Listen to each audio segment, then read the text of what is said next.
मुंबई अहमदाबाद महामार्गावर एक भीषण अपघात झालेला आहे। एका ट्रॅव्हल बसचा अपघात झालेला आहे। यामध्ये एकाच कुटुंबातील 16 जण आहेत ती गंभीर जखमी झालेली आहे। भीषण असा अपघात होता आणि या अपघातानंतर मोठ्या प्रमाणावर वाहतूक कोंडी झाली होती। मुंबई अहमदाबाद महामार्गावर जो आहे मिनी ट्रॅव्हलर बसचा हा अपघात झाल्यानंतर मोठ्या प्रमाणावर वाहतूक कोंडी झाली होती। गुजरातहून मुंबईकडे येत असताना बसचा टायर फुटल्याने चालकाचं वाहनाचं नियंत्रण सुटलं आणि मागून येणाऱ्या भरधाव वाहनाने ड्रायव्हरला जोरदार धडक दिली। जखमींना उपचारासाठी कासा रुग्णालयामध्ये दाखल करण्यात आले। अपघातामुळे काही काळ मार्गावर वाहतूक कोंडी निर्माण झाली।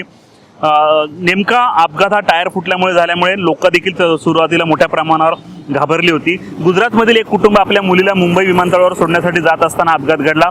गुजरातहून मुंबईकडे येत असताना बसचा टायर सुटून नियंत्रण फुटलं आणि हा अपघात घडला होता। या पुष्पाबेन लाड यांचा उपचारादरम्यान मृत्यू देखील झालेला आहे। या अपघात नैनाबेन लाड 52 वर्षाच्या, टिंकल लाड, जगदीश लाड, हार्दिक लाड, धवल लाड, विकी प्रजापती, त्रिशा लाड, जय लाड, जयेश प्रजापती, प्रवीण लाड, गीचा प्रजापती, तेजल प्रजापती, श्याम लाड, कवन लाड, दर्शन लाड असे सर्वजण गंभीर जखमी झाले। ते एकाचा हा दुर्दैवी मृत्यू झालेला आहे। त्यामुळे हा संपूर्ण अपघात जो आहे की टायर फुटल्यामुळे झाला असला तरी एका कुटुंबातील 16 जण गंभीर जखमी आहेत, एकाचा दुर्दैवी मृत्यू झालेला आहे। HPL साठी प्रवीण नालावडे, वसई।